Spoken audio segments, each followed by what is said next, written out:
Hey everyone, Dinosaur MTG here because I am a dinosaur when it comes to Magic. I wanted to give you my take on the Commander bracket system and Game Changers list and use one of my decks as an example on why this whole system just doesn't make any sense. This is in response of a video I saw from another Magic YouTuber I watched discussing the bracket system and the latest ban list update. I showed my pre-8th edition deck before on this channel, but I had made a couple changes since then. This is the deck I've invested the most in because it allows me to play with a lot of the old cards that in 60 card constructed would be reserved only for Vintage and Legacy.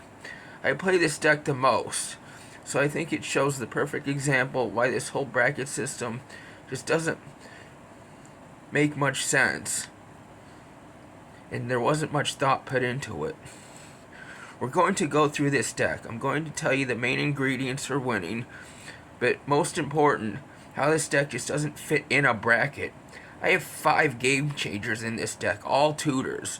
So by definition, that makes this a minimum bracket 4. And bracket 4 reads, it's optimized. Players expect decks to be lethal, consistent, and fast, designed to take people down as fast as possible. They do not adhere to the CEDH metagame.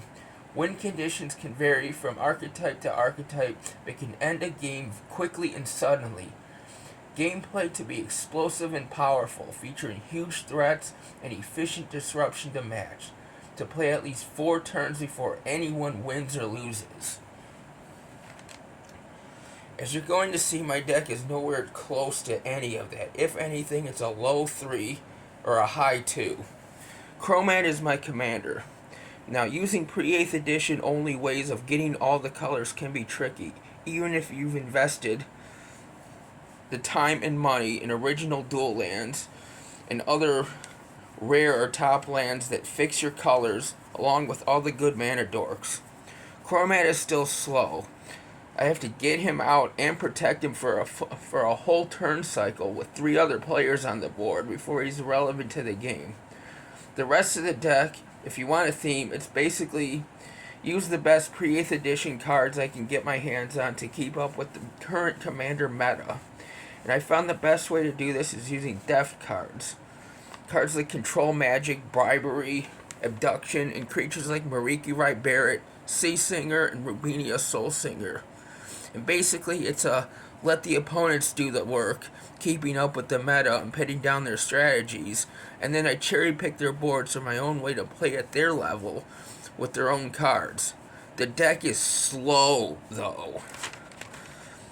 All my theft cards are either 5 mana, multiple colors, or a creature that taps to steal 1 creature at a time. It's nowhere near as fast as a bracket 4 is expected to be, even though there's 5 Game Changers, all tutors that either grab my theft cards or toolbox cards to get certain interaction effects. So we're going to go through my deck just real quickly, because I have that other video showing it off. Terror, Rampant Growth for ramp. Sea Singer is one of my theft cards. They can only steal 1 creature at a time, and only if you both control islands. Abduction. Bribery. I have all the 5 layers from Plane Shift in here. Gemstone Mine. Soul Warden, a good first turn way to stay stable. Reprisal, like I said, there's toolbox stuff I can grab in here for interaction. Mystical Tutor. There's another one of my theft creatures, Mariki Wright Barrett. Like I said, she's only 3 mana, but it requires 3 colors to get her out there. And she's only a 1/1. She dies to like every removal, just like Sea Singer does. I have counter spells in this deck. There's Undermine. Like I said, I have almost all the dual lands in here. Scriv Sprice just to get, some quick early damage.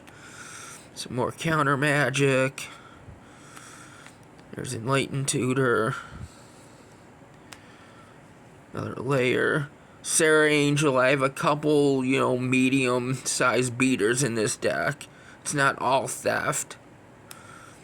Another dual land. Insurrection is kind of my main win condition. I try to ramp into that and tutor it up if I don't have it. But really, that's only good late in the game when your insurrection can win you the game or get you close, and it takes a while to get there. And at triple red, it is, in a 5-color deck, it is kind of challenging to cast. I have some of the pain lands in there. False Demise kind of saves one of my creatures. Some more dual lands. Lay of the Land, some more ramp. More dual lands. There's Clone. I have Clone and Vesuvian Doppelganger in this deck. Another way of kind of using my opponent's stuff against them. More of my land. Some more counter magic. Some more mana ramp. Nature's Lore. I got a couple of these birds in here that, rearrange the top of my library. Copy Artifact. Another interesting and sometimes forgotten theft card. Earthquake is kind of like my only board wipe in this deck. Flying Man. Factor Fiction to get some good card draw.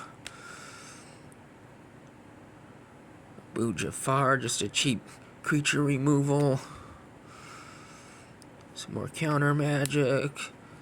Some artifact enchantment destruction. Naturalize. More mana dorks. There's Quirion Elves. Another bird that rearranges my library. Raven Familiar. More mana dorks. Utopia Tree. Singer Vampire. Another medium beater. Felwer Stone. Some more ramp. Salt Flats. Ritz Grove. Some more dorks. Thran Quarry. Another good. If you're running a lot of creatures, it's really good. Sulkener, he's kind of my main beater. Sometimes he can be a win condition, especially if your opponents are running a lot of black. There's Control Magic, steals creatures. Pain Lands. Birds of Paradise, more ramp. Urborg Elf, more ramp. Mystic Remora, I try that for card draw. It's not a Ristic Study, so it's not a game changer. There's Vesuvian Doppelganger. Swords to Plowshare, some more cheap removal. Some more counter spells.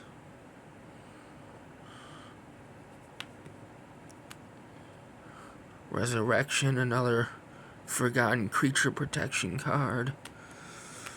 I have some of the charms in here that can, good toolbox card. There's Dromar's Charm. Animate Dead, another way to steal good stuff from your opponent. Soul Ring. Eldermary's Call, a tutor that's not on the Game Changers list. There's Demonic Tutor. City of Brass, Worldly Tutor. Ashes to Ashes, some good removal there. It exiles. Raise Dead, some more creature protection. There's Vampiric Tutor.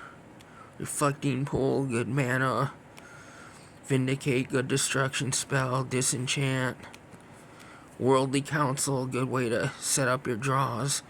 And Regrowth to get some good stuff back that you might have used up already. So that's my pre-8th edition so-called Bracket 4 deck. What do you think? What bracket would you classify this as? Do you agree or disagree that the bracket system doesn't make any sense, or the game changer selection seems random at best? Let me know in the comments. Until then, keep playing Magic the way Richard Garfield intended.